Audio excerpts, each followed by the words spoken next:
ಲೋಕಸಭಾ ಚುನಾವಣೆಗೆ ಬಿಜೆಪಿ ಅಭ್ಯರ್ಥಿಗಳ ಆಯ್ಕೆ ವಿಚಾರಕ್ಕೆ ಸಂಬಂಧಪಟ್ಟಂಗೆ ನಾಳೆ ದೆಹಲಿಯಲ್ಲಿ ಬಿಜೆಪಿ ಕೇಂದ್ರೀಯ ಚುನಾವಣಾ ಸಮಿತಿ ಸಭೆ ನಡೆಯಲಿದೆ.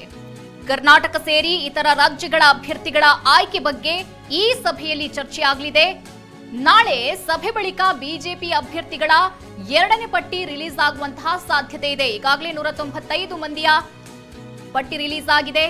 ಇನ್ನು ನಾಳೆ ಸಿಇಸಿ ಸಭೆಯ ಬಳಿಕ ಎರಡನೇ ಪಟ್ಟಿ ಬಿಡುಗಡೆಯಾಗುವಂತಹ ಸಾಧ್ಯತೆ ಇದೆ. ಅದರಲ್ಲೂ ಕೂಡ ಕರ್ನಾಟಕದ ಯಾವೊಬ್ಬ ಅಭ್ಯರ್ಥಿಗಳ ಪಟ್ಟಿಯೂ ಕೂಡ ಮೊದಲನೇ ಪಟ್ಟಿಯಲ್ಲಿ ರಿಲೀಸ್ ಆಗಿರಲಿಲ್ಲ. ಇನ್ನು ನಿರೀಕ್ಷೆ ಇರುವಂತದ್ದು ಎರಡನೇ ಪಟ್ಟಿ ಮೇಲೆ. ಈ ಪಟ್ಟಿಯಲ್ಲಿ ಕರ್ನಾಟಕದ ಅಭ್ಯರ್ಥಿಗಳ ಹೆಸರು ರಿಲೀಸ್ ಆಗುವಂತಹ ಸಾಧ್ಯತೆ ಇದೆ. ಲೋಕಸಭಾ ಚುನಾವಣೆಗೆ ಬಿಜೆಪಿ ಅಭ್ಯರ್ಥಿಗಳ ಆಯ್ಕೆಯ ವಿಚಾರವಾಗಿ ನಾಳೆ ದೆಹಲಿಯಲ್ಲಿ ಬಿಜೆಪಿ ಕೇಂದ್ರೀಯ ಚುನಾವಣಾ ಸಮಿತಿಯ ಸಭೆ ನಡೀತಾ ಇರುವಂತದ್ದು. ಈ ಸಭೆಯಲ್ಲಿ ಬಿಜೆಪಿಯ ಎರಡನೇ ಪಟ್ಟಿ ರಿಲೀಸ್ ಆಗಲಿದೆ.